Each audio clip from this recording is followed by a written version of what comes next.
In this video, we are going to look at finding the critical numbers of a function. All right, so here in this example, we have the function f of x equals the cube root of x times x plus 1. And we want to find the critical numbers of this function. So this is an algebraic function, right, because of that cube root in there. And the very first thing that we need to do is to find the domain of this function. You might be worried about this cube root right here, but this is an odd index root, right? Not like a square root or fourth root. And so there's no domain restrictions associated with a root that has an odd numbered index, like a 3 like this. Okay, so the domain of this function is all real numbers. So there's no problems. Next up, we want to take the derivative and simplify as much as possible. So in order to take the derivative, what I'm going to do is to change that radical notation, the cube root, into fractional exponent notation, right? And the way that you would do that is the cube root, right, of something is like raising that thing to the 1/3 power. So the cube root of x becomes x to the 1/3 power. Then I'm going to do a little simplifying. Okay, I'm going to distribute this x to the 1/3 through the parentheses here. So it would multiply x to the 1/3 times x. Okay, so remember that x has an understood 1 as an exponent, and whenever you multiply like bases, you add the exponents together. So x to the 1/3 times x to the first power will be x to the 1 plus 1/3, and 1 plus 1/3 is 4/3. Okay. So again, I'm multiplying like bases. I add the exponents. The exponents are 1/3 and 1. When I add those together, I get 4/3.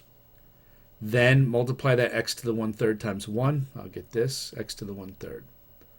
So again, I'm just simplifying there so that I can take the derivative. All right, so now taking the derivative, what I have is two functions being subtracted. These are two power functions, so I just use the power rule to take the derivative. So bring the 4/3 down and subtract 1 from 4/3. 4/3 minus 1 is 1/3. Then minus. Then do the same thing for x to the 1/3. I bring the 1/3 down. Subtract 1 from the exponent. 1/3 minus 1 is negative 2/3. Okay. All right. So now I've taken the derivative, but there's a lot of simplifying that I need to do in order to be able to analyze this. First off, I have this negative exponent in here. I need to get rid of that negative exponent. And how I would do that, right, is to put it down in the bottom, right? And then when you put it down on the bottom, the exponent changes sign. Okay, so I can see really what I have here are some fractions involved, right?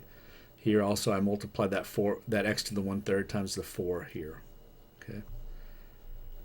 So what I've got to do is to combine these two fractions into one big fraction.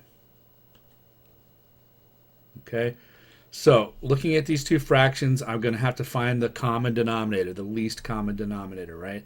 So both of the fractions and the denominators have a 3 in there. This has an x to the 2/3, this one doesn't, right? So looking at those things, the least common denominator would be 3x to the 2/3 power. Okay. So this fraction has the common denominator. This one doesn't, and it's missing the x to the 2/3. So I'm going to multiply top and bottom of this fraction by x to the 2/3. Okay, that would give me the LCD when I do that. Okay. All right, so here I would multiply x to the 2/3 times 3. That's just going to be 3x to the 2/3. On top, right, again, I am multiplying like bases. X to the 1/3 times x to the 2/3. When you multiply like bases, you add the exponents together, right? So 1/3 plus 2/3 is equal to 1. So when I actually carry out that multiplication, on the bottom I'll have 3x to the 2/3. On the top I'll have that 4 and then x to the first power, right? Because 1/3 plus 2/3 gives me a 1.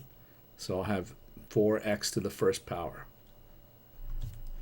Now the two fractions have a common denominator, and so I can just combine those, right, by subtracting the numerators and keeping it over the same denominator. Okay, and so this is how I need the function to be written here in order to analyze it to find the critical numbers. Okay, so I've got the derivative. The derivative's completely simplified. What I need to do is to set the top equal to 0 and solve that out.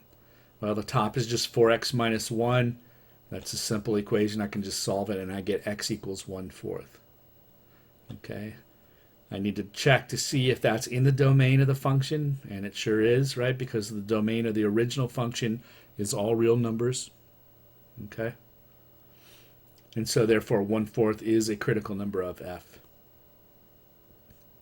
All right, next up, I need to find where the derivative is undefined by setting the bottom equal to 0 and solving that out.